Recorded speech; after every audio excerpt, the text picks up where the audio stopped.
do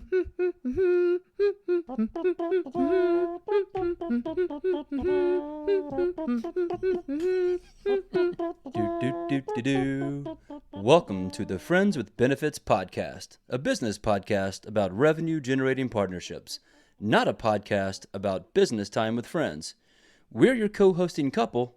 I'm Jason. And I'm Sam. Welcome to the show, friends. Happy 2024, everybody. Yeah, Happy New Year. Kicking this thing off. Yeah, we took a few weeks off, as we highly encourage you should do for the holidays. Absolutely. Our break was lovely, but also a little torturous. A lot. That's a strong word, but probably many of you relate. Our children were home for 2 solid weeks, which is a long time. Yeah, a lot of trying to fill time to keep a 4-year-old and a 2-year-old busy and happy. We learned a lot about our town, though. I went to the jump park. We went to the museum. The list was long. So yeah, a lot of things to do. Good break. Yeah, we're kicking the year off with a bang, or a bear, as some would say. But on a personal level, we just sat down and went through like all of our values and goals for the year. Quite a fun exercise. Highly encourage everyone to do that. If you're curious, it's what we went through and what we did. Happy to share that. Call us. Slide in our DMs. Give us a call. Whatever. It's still a work in progress, but I think we got a good foundation. Yeah, we're getting there. We got a banger of a podcast we're kicking the year off with. I am very excited about this one. This is it's a pretty big guest, but it's also a pretty good friend. So I'm excited to have him on the show. But this guy's bio, reads like a dream list.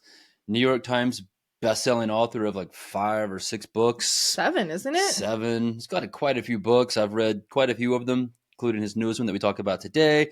Founder of quite a few companies, 5 to be exact, all multi-million-dollar companies. So he knows a thing or two about starting companies. Advisor to the who's who of the companies out there, Fortune 100, 500, you name it, he's out there. No doubt you've probably heard one of his talks at a B2B tech conference. He's a keynote speaker. Oh, and for good measure, he's also one of the world's top influencers in the tequila space. And a dad and a husband. Yeah, does it all. It's crazy. We're talking about none other than Mr. Jay Baer. So let's do it without further ado. Yeah, let's not waste any time. Let's get right into it because this is an incredible episode. Get you on the other side. Mr. Jay Baer, welcome to Friends with Benefits, my man. I am delighted to be here. Yeah, it's great to see you. Great to see Sam. Thanks for having me on the show. Man, it's such a delight and honor to have you here. Sam and I were talking last night that I didn't realize it'd been so long, but you and I go back about like 10 years back to the Social Fresh days. I tell you what, those were the days. Those are the early days of the socials, no doubt. It feels like it's been 30 years. It does feel like that a long time. And it's fun now to see people like yourself and Chris Moody and a bunch of all these old friends from back in the day now kind of in this B2B space on this B2B circuit and doing some really rad things and staying in touch. Dude, Yarby, Moody just won the fantasy football league again. So I don't even want to hear about that guy. And it feels like it's truly like he takes it so seriously. It's like the first line of his obituary. It'd be like fantasy football. That doesn't surprise me one bit. Yeah, I know. That's a sore subject for me. I just lost the championship game, so I can relate to you. I'm there with you. Yeah. We all have our priorities. Yeah. No, so I had to pull out a couple props for this episode. So if you're listening, it's going to be a good one on YouTube. I don't know if you remember this thing. Speaking of losing, but I had to bring this out. Oh yeah, the axe throwing contest from the axe throwing contest. Yep. Yeah. You and I axe went head to head just for like the darts and championship. bowling, right? Yeah. I did lose an axe throwing contest to Yarby. It's true, but axe throwing, it's like darts and bowling, where if you drink, you get better, and then you get worse. And I think I hit that apex. Yeah. There's a fine line, just like timing. Totally. So, speaking of which, I'm excited to talk to you about your new book today. But before I get into that, here's the book. If you're watching at home, this is the book, the size of it. And Sam can attest, when I first opened it, I was like, oh no, what happened? Okay, so for listeners, the book, Jason just held up his hand. It's the size of his palm.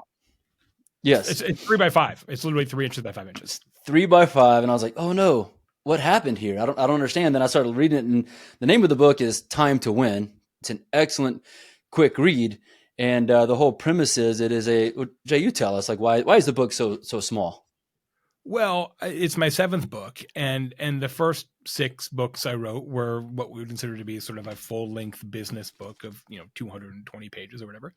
And so I started to write this one, and the premise of the book is that consumers care about time more than ever, and that there's a relationship between responsiveness in your business and revenue.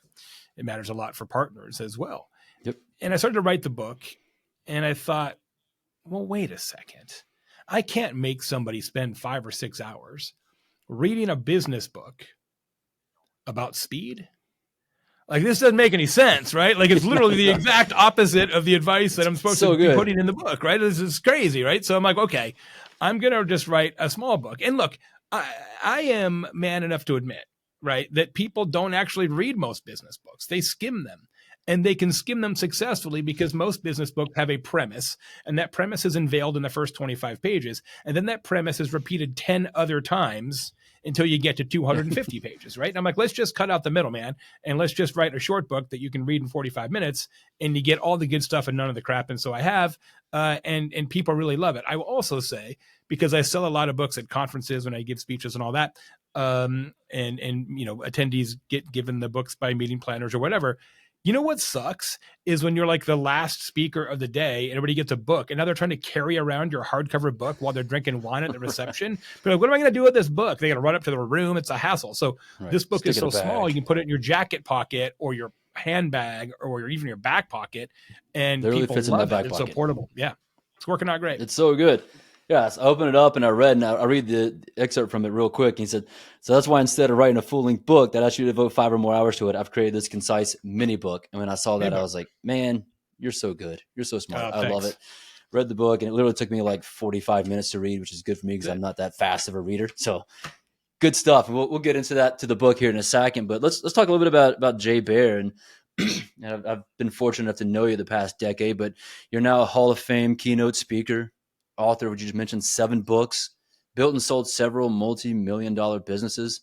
So can you give us a quick rundown of what's kind of been your red thread of success and what your journeys look like? I mean, a couple of things. One, I accidentally got involved in digital when it began, literally. I think you know the story. I know a little bit of it, yep. I started when domain names were still free. I love this story. And my partners and I sold the domain name Budweiser.com to Anheuser-Busch in 1993. This is 30 years ago. We sold it for 50 cases of beer.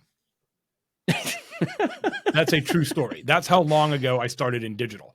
We sold Budweiser.com for 50 cases of beer. So one thing that's really helped my career is I accidentally got involved in the internet before there was even a browser. And then I said, hey, maybe I should stay in this industry. And fast forward now 31 years and I'm still here. So that's certainly helped.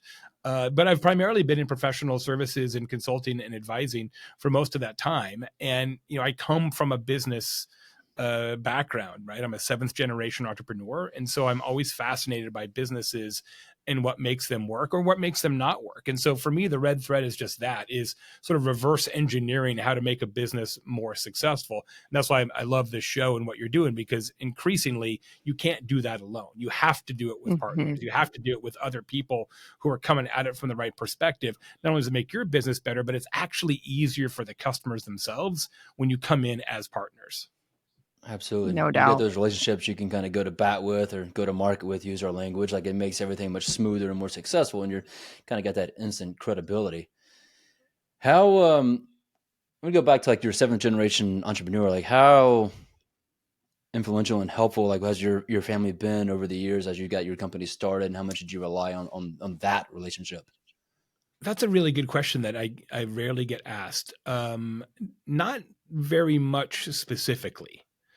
My family didn't really, they didn't fund the business or didn't support the business in that way. I didn't have a lot of specific business questions for my dad or my grandfather, but I think what it really did was give me the confidence, or maybe even sort of no choice, to pursue entrepreneurship as a path, right? Like, when I was young, there was never really, like, I can't ever remember a conversation that I had with my dad or my grandfather or my great grandfather about, hey, you should start a business or you should be an entrepreneur. Like, there was never a conversation, because it was just like the air that you breathe, right? It's just like, yeah, that's just how we do it since 1850, right? So there was never really like a, let's sit down and go through this. It was just kind of like, yeah, that's kind of how it works around here. And so that kind of,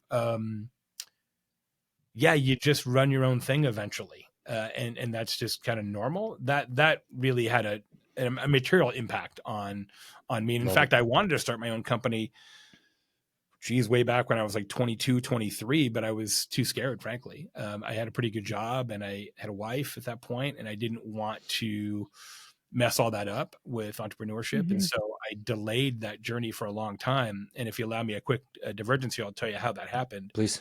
My best friend since second grade ended up marrying my wife's sister. So literally my best friend became my brother-in-law, which I totally recommend if you can socially engineer. I was going to say, there are worse situations. Yeah, big recommendation, 5 stars. And when I was 30, so again, I'd spent 8 years wanting to start my own thing, but not because I was too scared. When he and I were both 30, he called one day and said, hey, I just got diagnosed with brain cancer. And I walked in the next day and quit because I said to myself, what am I actually scared about? Right. I start a company. If it doesn't work out, we get a job being somebody else's VP of marketing. Like, what's the real downside here? It's not brain cancer downside. And that gave me the kind of boost I needed to really make the decision to start my own thing. And so I did, and I haven't worked for anybody since that day. It's incredible. All a matter of perspective. I think that's so powerful too, because I mean, we're in that transition right now. Jason just went out on his own, and the longer you wait, the more you have to risk, really. Or it's just perceived that way. No, it's probably true. Yeah. And the longer you wait, the scarier it is, because you keep building layers of scary. Totally. Yeah. Layers 100%. Of comfortability as well. Like, I got comfortable in my role as VP of partnerships and building these programs. And, just like you, it's like going out on my own was kind of a terrifying thing. I had an opportunity earlier in the year, and I was like, I'm going to go do one more role, one more job kind of thing. It's like, one more thing. But now it's there's always a reason to not do it. Yeah, exactly. So I want to talk about, so you've been doing this for a while, as we just discussed, but quote unquote, doing this has certainly evolved and morphed for you throughout your career. You've talked about this publicly, how, you consistently reintroduce yourself to the market. You choose a new central theme. You call it every 3 years. So first off, this is kind of unique. Why do you do this? And then how are you deciding what this topic is going to be for the era? Well, so every book is different, but also same in that it's always about business growth in some level, marketing, customer experience, etc. But within that sort of field, I've done books on social media, content marketing, customer service, word of mouth, etc., and now speed and responsiveness. A lot of my contemporaries, especially those who are speakers and authors, tend to kind of have a topic, and they will speak about variations of that topic for like 30 or 40 years. And so I was always taught. Like, I don't want to do that. I get bored way too easy. Like, we've had 4 houses in 2 years, put it that way. So I tend to get bored pretty easy, number one. But number two, I feel like my job is to understand what customers demand and then give businesses a recipe to satiate that demand. And what customers demand changes all the time. And of course it does. Of course it does. And it's changing faster now than it ever has, because technology and generational shifts, like, of course, what people want change. And so I feel like my job is to just recognize patterns and then give you some knob that you can twist or switch that you can flick to give you a distinct competitive advantage, until which time everybody in your industry figures it out, and then that competitive advantage fades away. Like, what's the point now of writing a book or talking about, you know what you should do in your business is social media? There's no competitive advantage there anymore, right? It's Right. gone. It's been taken away. Once everybody does it, it's no longer a competitive advantage. So for me, it's what's the new thing, knowing full well that eventually that thing will no longer make sense, right? I tell people this all the time, like, everything I'm going to tell you in this speech, you're going to do eventually. It's just whether you start now or in 3 years. That's it. And it's true. No, And it's you're absolutely absolutely right. true, right? It's absolutely true. So I'm really, really fortunate, especially when I was doing consulting every day, to be working with many of the largest brands in the world. And they would ask me questions. They were paying for my advice. And I can sit there literally and say, well, if IBM and Cisco and Salesforce don't know the answer to this, probably nobody does. Maybe I should write a book about that, and of course I validate all my books with really deep, comprehensive first party research, because I'm not a person who's just going to say, hey, do this because I think it's true. I want to make sure it's actually mathematically true. But once it is validated with data, then I'll actually write a book about it and start giving speeches about it. And so that's just it, Sam. It's sort of like, what's the thing that you can use as your edge for 3 years, knowing full well that edge is going to evaporate. And so I feel like my job is to figure out what that edge is, and you just got to keep doing it. So I love that too, going into it, knowing full well it's going to evaporate. I mean, the alternative of that is somebody being like, I've heard Jay Baer speak. There's nothing new, which that is not the case for you. We've both heard you speak many times, and I learn something new every time. And you've talked about this, how you never give the same speech twice. You're catering it to the audience. And then also your content is relevant given what people are thinking about. So yeah, I write a new keynote, a new 60-minute keynote from scratch every January. And then also oftentimes kind of one-offs more frequently than that. But I look at it more like a comedian does, right? So Kevin Hart or whatever will write an hour of material, perfect it over a period of time, then do the Netflix special. But now once it's on Netflix, everybody's seen it. So now you got to start over with zero. And so that's kind of how I think about how I work. Now, that's not how most people in my world do it. They'll replace a story, right? They'll do 6 different minutes this year as opposed to last year, but it's still 54 minutes the same. For me, I'm like, I don't want to do last year's material because last year's material is probably not even true anymore. It's not edge anymore. So I try and start from scratch every year. Be like, okay, this is the new hour of material for this year. Got it. And where do you, so much like a lot of the comedians will go to, smaller clubs and test their materials out. Like, where's Jay Baer testing his material out before it gets keynoted? Yeah, it's a great question. So it used to be webinars. I would take sections, right? 10, 15, 20 minutes of material and kind of road test them in webinars. That was actually one of the nice things about COVID, is that we had so many virtual events. You could do a lot of material testing. Problem is, I realized when you're doing Zooms and stuff, you don't know if it's funny because people will comment in the chat, but they will never laugh in the chat. So like, I think that's a great bit. And then you take it out on the road when COVID's over. You're like, nope, that wasn't funny at all. Sorry, boys. No one laughed. Nobody laughed. So that was a rude awakening in a couple points. But so I used to do it more in webinars, but I don't do as many webinars now because I think people are a little bit fatigued. And so now I have to just give it a shot. Like, I can't control the size of the audience per date the way comedians can, right? They can say, I'm purposely going to play small rooms for 2 months. I can't do that. It's like when people hire me, I'm going to show up. And if I got to do it's one of the scariest things that I do sometimes, because just you can't control the sequence. So you're like, okay, it's time for the new material. Oh, this is a 5,000 person event. And this is the first time I'm doing this talk. I hope this is going to go well, right? That is swim. Yeah, that part can get a little nerve-wracking for sure. Oh man, I can attest. I've heard you speak, numerous times, probably as much as anybody. And I can remember, I think I saw you at B2BMX or one of those B2B conferences, but first time I saw you do that cat bit where you got on your hands and knees, I lost it fell out of my chair lost. It's like I've never seen this Jay Baer, and thanks. it was a really great reintroduction of a talk that the guy who that story is about just lives around the corner, actually. So it's all true. That's hilarious.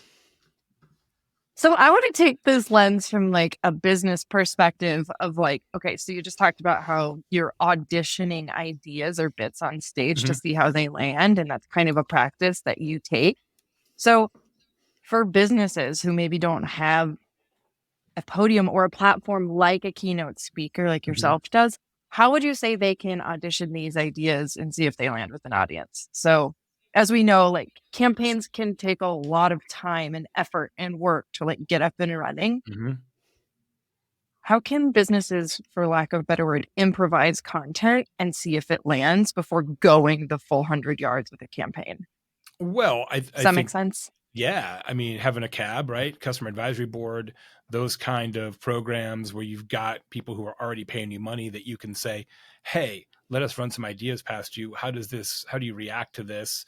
You can certainly do quick, inexpensive survey work with SurveyMonkey or some such, Qualtrics, whatever, to say, okay, give me some people who are in B2B. Let me put some campaign ideas in front of them. Blinded, probably. You don't want to put your own logo on there and react to it that way. I also feel like, Sam, a lot of times when we think about campaigns, we feel like we have to launch the flotilla in order to make it a success. And that's not necessarily true, right? You can test stuff, right? It's okay to launch a piece of it or only show it to every nth prospect and see how it works, right? Like if you're good at email, you're not just going to write an offer and send it out to a list of 100,000 people. You're going to write the offer, you're going to send it out to a test list of 5,000 people. But I feel like in B2B, sometimes that testing and iterative mindset doesn't actually happen as much. It's like, well, we got to build this thing because it's a GDM, right? And so we got to have like all the different pieces wired up. It's like, well, yeah, you're going to have to do that eventually, but you can just kind of skunkworks try it and maybe it sucks. And then, there's a lot of failure in B2B marketing. And I think it's because people are trying to build the entire like airplane, and it's like just build one wing, and then if the wing works, then build the rest of the plane. Totally. Yeah. You don't have to go big or go home. You can go bit by bit and figure out what sticks, what resonates. I think you almost have to go big now conceptually. It's one of the things I'm really, really banging the drum on this year in terms of B2B is, look, you can't out execute anybody anymore. It's impossible. Like you can't make more content than competitors. You can't make faster content. You can't have more blog posts. Like in a world where everybody has AI tools, like execution is not an edge anymore. It will never be an edge again. I don't care how many people you have in your team. It doesn't matter. Everybody is going to have the same ability to create almost infinite content. So in a world where everybody has the same robots, the strategist becomes king. So the success equation for me in B2B now is saying, okay, what idea can we come up with that is so different, that is so nonlinear, that is so never before seen that AI would never conjure it? Yeah. That's so the good. problem, people think the problem is that bots can do the work of people, and that's actually backwards. The problem is that people are doing work that's so mediocre that a bot can easily do it. Right. Hot take. Wow. Okay, let's rewind that one back. It's true. I don't disagree. I don't disagree. I mean, and actually, you guys probably know Justin Keller, who. Oh yeah. I was thinking of him the whole time we were having this conversation. So JK and I are good friends, and we've done a lot of work together. We're actually getting ready to work on a new project. And one of the things that he was telling me when he was at Drift and was kind of building out his marketing team there, he was literally looking for people who had degrees not in marketing or advertising or sales or psychology. He was looking for people with degrees in sculpture, with degrees in poetry, right, with degrees in civil engineering, because the true breakthrough big ideas, which is how B2B has to work now, are probably not going to come from people who were trained the exact same way all your competitors were trained. Yep. Mm-hmm. Now we're talking about some stuff that I love, right? JK and I think the same way. Like when I was hiring at Drift and they asked me like what sort of people do you want us to look for? I'm like, I want generalists. I don't want somebody who's been in a sales role their entire life or a CS role. I want people who have done multiple things throughout their career and bring an array of experience to the table, because those are the ones, especially in like what we do, that make a huge difference in how a partnership thrives. Because like, especially in partnerships, like we sit in the middle of sales, we sit in the middle of CS, product, marketing, and we got to be able to work and function and talk to all of them. And to your point, like those that can build the best strategies around each team and around each function are the ones that win. And I think, it seems like very much like yourself and Justin, like we all think from that generalist standpoint versus a specialist. And like those are the people that I want around me. We just got to be more creative, man. You've heard it before. B2B doesn't stand for boring to boring, but sometimes it feels like it does. Absolutely. And we got to pull pages from B2C. You got to pull pages from the rest of the world and retail and whatever other people are doing. And those experiences, when they get in the equation, make all the difference. Yep. And I actually think that's what partnerships can really help, right? Like some of the best, most creative, most interesting B2B campaigns and programs and GTM efforts I've been a part of have been multi-company efforts, right? Because it's easier to take a bigger swing. It's easier to do something truly outlandish, breakthrough, different, weird, when multiple people are part of it together, right? It sort of so you sort of share the risk burden a little bit, and spread it out. So right. I think it's a great way to go. Man, we talked about that exact thing. Justin Keller was on the podcast, one of our early guests. Oh, great. Yeah. We're like, what is this, 28? So we're far down the road now. We're senior at this. But he said a very similar thing. And I think that's like the key to partnerships and building alliances with like a marketing team, for instance, because why wouldn't you partner with another company? It expands your reach. It lowers your cost. And to your point, the risk is lower from like if it fails, we all were in this together and we didn't put as much money down. But the reality of the situation is it's probably not going to fail. So I think that's a big win for partnerships. Agreed. Yeah, completely agreed. And to what we were talking about earlier, you can go bigger when you've got multiple people involved, because you've got more people who are coming to the table to reduce the risk, more at stake, and you're able to do bigger, better things. And one of the things like I was trying to correlate last night was like your book, Talk Triggers. Mm-hmm. Here we go. Another prop here for those watching at home. Thanks. Fun fact about, Talk Triggers as well, Jay. I remember this, but I did a video with some llamas back when I was Alpacas, at PFL to help you. Alpacas. It was an alpaca farm, actually. Get it right. Yeah, whatever. Sorry. PD the Alpaca was the video that I shot with. Get it right is correct, Sam, because so many people think that the cover of the book are llamas. They are, in fact, alpacas. And apparently, llamas have way better PR than alpacas because everybody assumes it's llamas. But it happens so often that Daniel Lemon, my good friend who co-wrote the book with me, he and I commissioned an infographic. You can still find it at talktriggers.com. It's an infographic on the differences between alpacas and llamas and how to identify them, because we got so tired of answering the questions, we actually had to make an infographic about it. I'm curious, so I'm going to go look this up as homework. Check your stuff out. I remember seeing that. But yeah, I actually shot a video at Alpacas of Montana, just 2 miles down the road, to help promote the book back in the day. However, it feels a lot of like word of mouth, establishing that trust from others, and those you talk about it from a customer and referral standpoint. And this kind of relates a lot to the partnership world and what we do. And there's a big movement out there right now to refer to partnerships as near bound, and selling off of what we call the who economy instead of the how. So we're no longer selling based off of, how we find things out, but who has gone before and who has done this and who is talking about it. But, from your lens of customer referrals, like you mentioned, you've seen this, but talk to me a little bit about your experience in like word of mouth marketing, word of mouth selling from the lens of partnerships and Talk Triggers. I mean, 80% of B2B purchases are influenced by word of mouth in some way. And of course they are, right? Who's going to buy something important or even unimportant for a business without first checking with somebody who's already bought from that business. Now, that could be somebody that you know personally who is a customer that you can ask. Maybe it's going to G2, maybe it's going to Google, maybe it's, asking you and Sam. Like, there's a lot of different ways to get a word of mouth signal about B2B. What I think is so interesting about the partnership side is that it allows you to sort of make a 1 + 1 = 3, right? Because the partners are going to also amplify that same kind of differentiated message. Hopefully, at least if it's a true partnership, they will. So you get more signal out into the audience because the partners are also participating in that.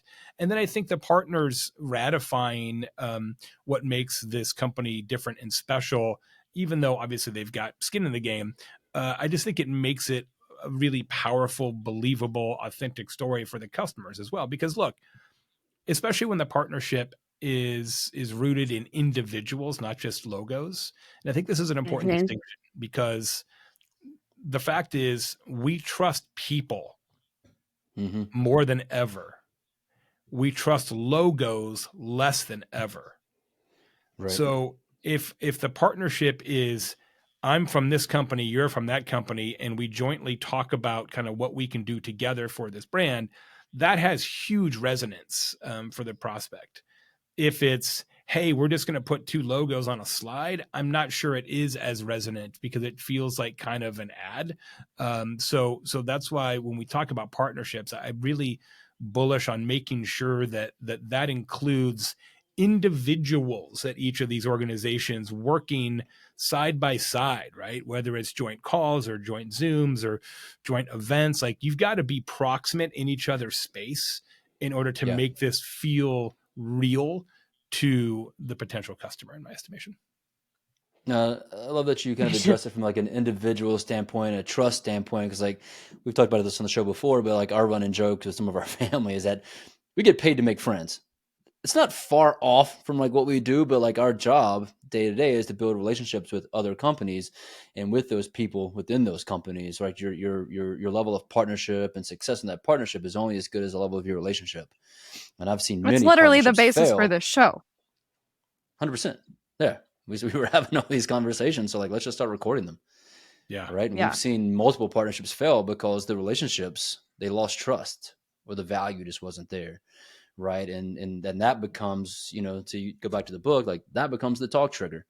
When 2 companies are seen working so well together, like we'll talk about Drift again. When I was at Drift and 6 Sense became basically like peanut butter and jelly. Great example. Like they were so strong, so well known together. It was like you couldn't go anywhere without seeing the 2 of us attached at the hip. Like we were best friends going throughout the summer together.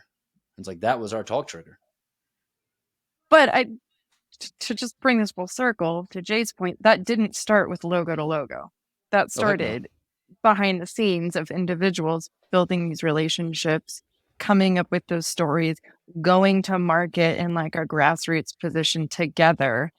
And then it ballooned into these logos going to market together. And I think that's the thing that people miss often is it's like partnerships is X with Salesforce. No, absolutely not. Partnerships is the people behind the logos doing the work and bringing it forward. And Jay, you said that exactly. So I'm so glad you went that way. Well, and if you asked the customer and you said, okay, tell me about this partnership, they would not say Drift and 6 Sense. They would say Jason and Sam.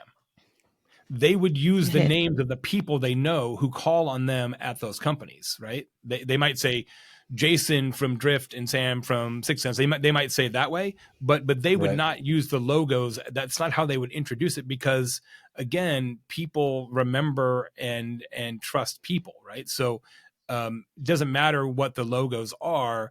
The prism through which the actual potential customer is going to look at this is a human prism. And I think we can go down this route here. This is why personal brands are so important and having like an insurgence in B2B, because if somebody, for instance, I just got hired as a new job and my title is evangelist. And that's the deal. Like there's all of these influencers out there who are building their own personal brands. And it's so beneficial to the company that they work for. A lot of times way more so, I think, than the company realizes. But those individuals are becoming a trusted advisor that happens to work for those companies, thus building great partnerships. Absolutely. It's about time too. I feel like B2B has been largely asleep at the switch with regards to evangelism, with some few exceptions, of course, for a long time. And so it's nice to see that they're finally figuring it out. Totally. This kind of segues into something I wanted to ask you about too. So you've talked about this in your books and your talks, and you are often asking something of your audience. So here we are building a personal brand, having a company, asking something of your audience, whether it's change their strategies, change their way of thinking. And I heard you talk about how important it is for your audience to give you permission first before you make the ask and before you can even bring them along on this journey. So at the end of the day, this is trust. This is building relationships. And we all do this with our partners, with our coworkers. Shit, Jason and I do this every night at dinner with our kids. Like, please eat your dinner.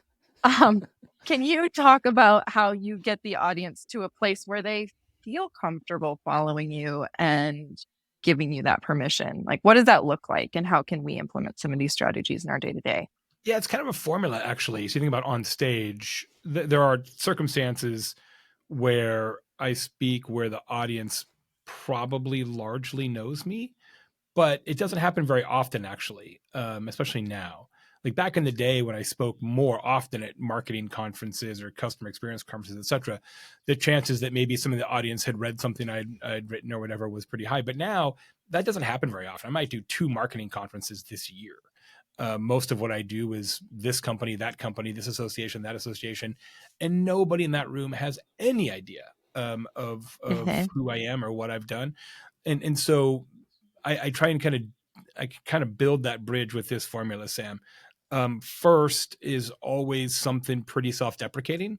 I want to make sure that people understand that I'm not taking myself too seriously and I make tons of mistakes too, because I'm essentially going to say without saying it that they're making some mistakes.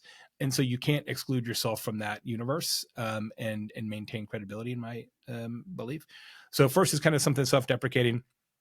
Second is acknowledging the good work that they are doing already. Third is making sure they understand that I know enough to be dangerous about their unique industry and circumstance, right? So it's sort of category experience. And then the fourth thing is sort of a Tamsin Webster technique, talked about the red thread earlier, this idea that you sort of walk them through this exercise, which is, this is true, right? And they all agree. And so this would also be true, right? They all agree. Well, okay, now let me show you how to get from that yes to this yes, right? You kind of have to prime the pump a little bit because especially in the work I do in customer experience is where I talk more often now. Most companies, I shouldn't even say that, almost all companies believe that they're actually pretty good at customer experience. Right. That is definitely not true. The stat, it's kind of a chestnut now because it's been around for a while.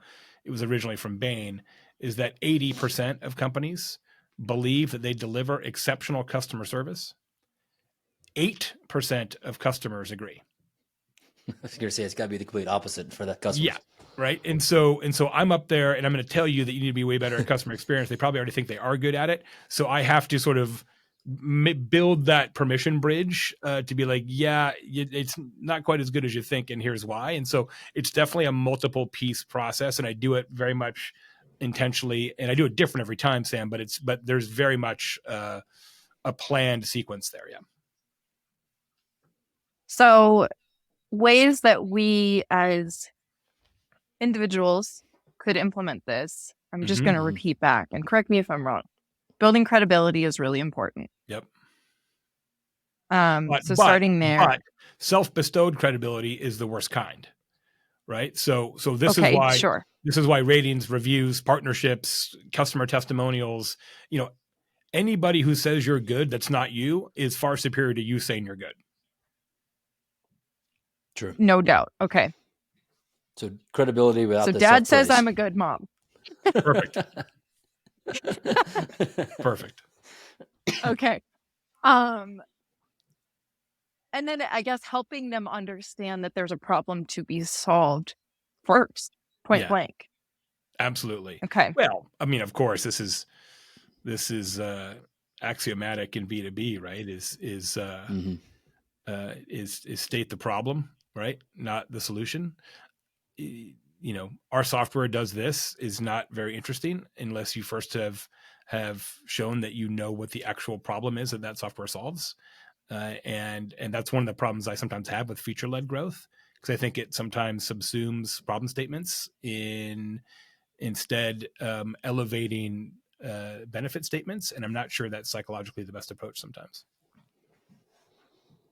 I think that's I think very a lot fair. of times too, like most companies, like to your point, they're thinking that their feature is what the solution to a perceived problem, everything, and not really understanding what the actual problem is. And kind of going back to like the Totally. kind of evangelism point, listen to the customer point, like those of us in partnerships, we get a front row seat, kind of what customers are talking about, what they're looking for, what partners are hearing from customers, and how to really all bring that full circle. So I think I know there's a universe in a world in which like the partner leader within these B2B companies might have a lot more of the answers than a company may realize. Totally. Because if you're doing your job right, you're listening and you're looking for what the customer needs and wants, right? They should be looking into the data to understand like where should our next partnership be. They're talking to the agencies, they're talking to the tech partners around like what their customers are currently doing and how they're using the technology, you know. And I would say in all of my scenarios of leading programs, like I've got a front row seat to knowing like what we should be doing, how we should be thinking and building. I couldn't agree more. And I would say that one of the greatest benefits of partner programs that almost never gets discussed is the customer intelligence, market research, voice of the customer benefits. It's incredibly important. But nobody ever accrues those benefits when they start thinking about budgets for partner programs. And I think it's partially because people who run partner programs or involved in them, they are swimming around in these insights that customers tell them, but because they're not necessarily market research professionals or whatever, or voice of the customer professionals, they don't document it. They don't capture it in any systematic kind of organized way. It becomes anecdotal. And so it's hard to say, hey, we should get more budget because of all this voice of the customer stuff. It's like, well, where's the data? Well, I don't have any data. I just have a collection of stories. So one of the things I would tell partnership professionals is document everything you're learning from customers or prospective customers in terms of your partnership journey, and put that in a way that it can be structured and shown to executives. Absolutely. Man, cannot support that enough. Yep. No, I talked to so many people about this, and it all starts with being able to really understand the data, to be able to look at it. Yeah. And I think that's where most people ask me, like, well, where do most partner people fail or programs fail? I was like, well, they're not digging into the data enough to truly understand like what their program should be doing and building. They're not asking the right questions. They're not getting involved in the right departments. They're not pulling the right pieces of the right data sets, what they do to understand. I think that's so, I mean, I'm speaking from experience here. There were many times where I'm like, we need to integrate with X company. And my exec team would be like, why? And I'm like, because I hear this all the time from prospects or customers. Mm-hmm. And they'd be like, well, write it down. I'm like, well, shit, that's not like, you know, but to your point, like if you can get ahead of the game and it's like, okay, we've heard a SalesLoft integration 16 times this month. I think that validates like, you know, at least an exploration in the product roadmap. Any savvy CMO or CFO is not going to fund a story, right? They're not going to fund an anecdote. Nor should they. They're just not going to. But what the difference between the practical difference between we hear this all the time and we've heard it 16 times this month is almost nothing. But the intellectual difference is massive. Yeah. Mm-hmm. There's data points. Very much like in one of my stops, I pulled the data. I was like, I want to know what the data looks like from a retention standpoint when we've got integrations connected. What happens with the customers beyond X, Y, and Z integrations? We started to pull the data and started to look at it. It's like, oh, look at this. Anybody that has 6 or more integrations is 70% more likely to retain. 8 integrations, 80% 10 integrations, they don't leave. So guess And what? then you Me run and an Keller got LTV busy doing. calculation on that, and you're like, oh, well, look at this actual revenue number. Exactly. Totally. So we got busy building campaigns to get more integrations connected, start looking at where we didn't have partnerships to those most strategic integrations. We dug deep into the data, actually pulled in some data strategists, go figure, to pull into these things. And we learned a ton and changed the program as a result. Well, I keep thinking that the one good news about B2B being kind of squirrely right now and uncertain economy and budgets getting cut and all that, I keep hoping that the one silver lining is going to be people finally starting to pay attention to customer marketing, finally starting to spend money on retention instead of just net new logo acquisition. Every single person in every single B2B company in every single place in the world knows for a mathematical certainty that it makes more sense to reduce churn than to focus entirely on net new growth. Yet that's not how they spend their time or budget. We all know it's true, but we never do it. And it's so frustrating to me. And I'm hoping that this is the year we finally say, well, what if instead of spending all of our money trying to get a bunch of sales qualified leads, what if we just made sure that nobody quit? Yeah, exactly. And what better way to do that than to sell to them based off the trust that we already have with all these existing partners? Exactly. I think that this comes full circle to what we're talking about here too, and a good segue into your new book, because partner teams are often sitting on the revenue side of the equation, i.e. pre-sales. And so when we're asked to document this data or articulate the customer feedback we're hearing, it's not part of my KPI, for lack of better terms, which is a real thing when you're being metriced on new logo, but you're delivering all this customer data. Yeah. That being said, a lot of times we go to pre-sales and look at joint prospects, and that's where we try to deliver this joint value prop. When in reality, our raving fans, i.e. our customers, is a great place to start. I mean, success leaves clues. We've all heard that. So in your latest book, The Time to Win, there is a section called Answer Before They Ask. And you kind of just alluded to this earlier in the conversation. Like if Salesforce is asking, if IBM is asking, this might be something we should pay attention to. I think this is a great place for partner teams to start with what are our customers asking? This could be a great leading indicator of partner roadmap, product roadmap. Can you talk about, what the answer before they ask, the 25 questions? The best way to look, the fastest you can possibly be is to be predictive. Like I was doing an event in Scottsdale a while back, and I wasn't till the evening, and so I had the afternoon off, and I was at the pool. I'm just kicking it, reading my Kindle, and it was some fancy resort. And the pool guy comes up to me and gives me a strawberry daiquiri. He's like, "Mr. Baer, you were giving off strawberry daiquiri vibes." And I'm like, I was giving off strawberry daiquiri vibes. You're like some kind of a warlock. It was like the best customer service ever, right? Because I was definitely thinking, I wonder if I should get a strawberry daiquiri. Just shows up with it, right? That's a magic trick. That is as fast as you can possibly be.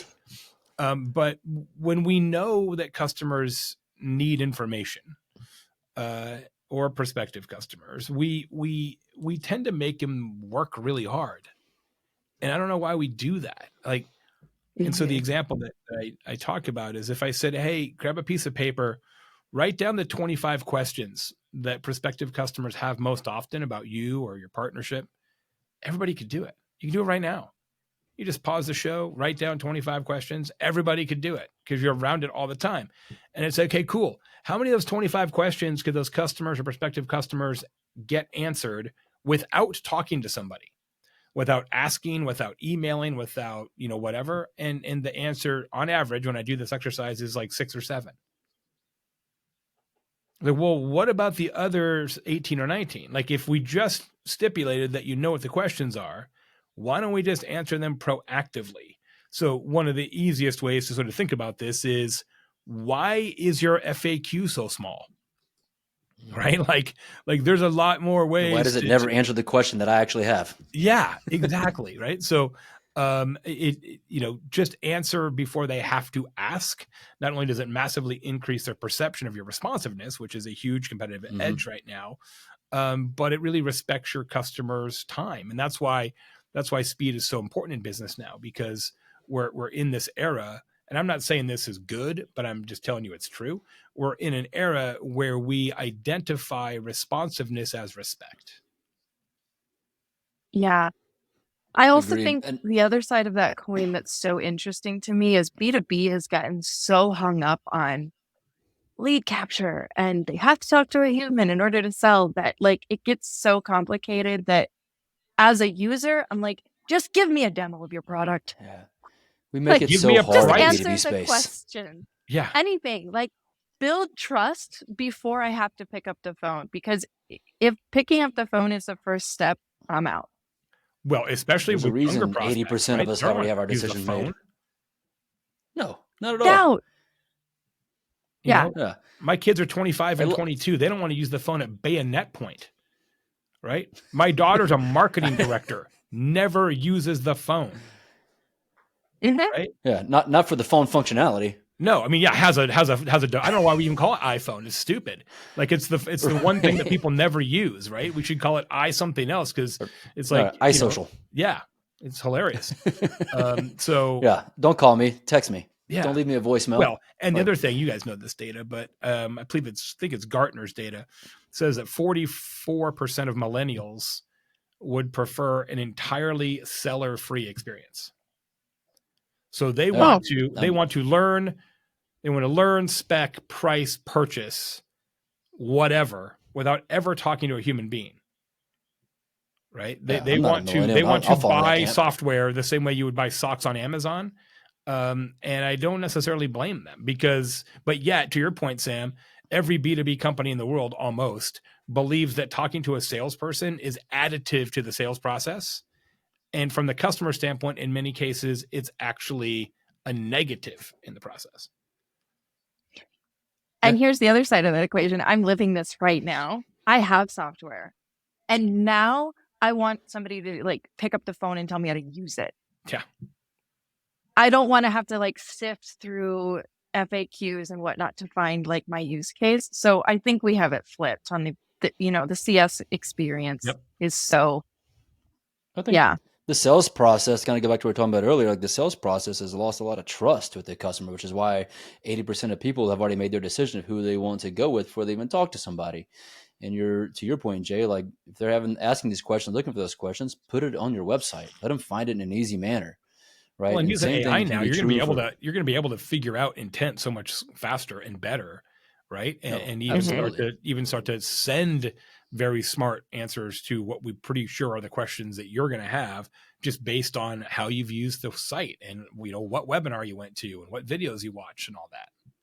There's a few companies I'm seeing that are already providing that, and it's incredible. They're making smart use of it and, using robots to actually gain trust, which is great. And to wrap this part of it up, like I actually was talking to someone the other day and kind of used this answer before they ask scenario and building out, your partner program, consulting with someone and helping them build out their foundational materials and working with them on how to solve partners' questions before they even get there. And like, I think one of the best ways to do so is to you're saying to build this list of 25 questions, but actually go out there and talk to your customers or your partners, find out what they want, what they're looking for, what's right, what's wrong, what's missing, what's confused. And you'll start to learn a lot of like what they're expecting and what they need from a partner to be successful. And as you begin to go forward and build, you can build the right materials, the right support to answer all the questions before they even ask them. Well, and you know how most FAQs are built?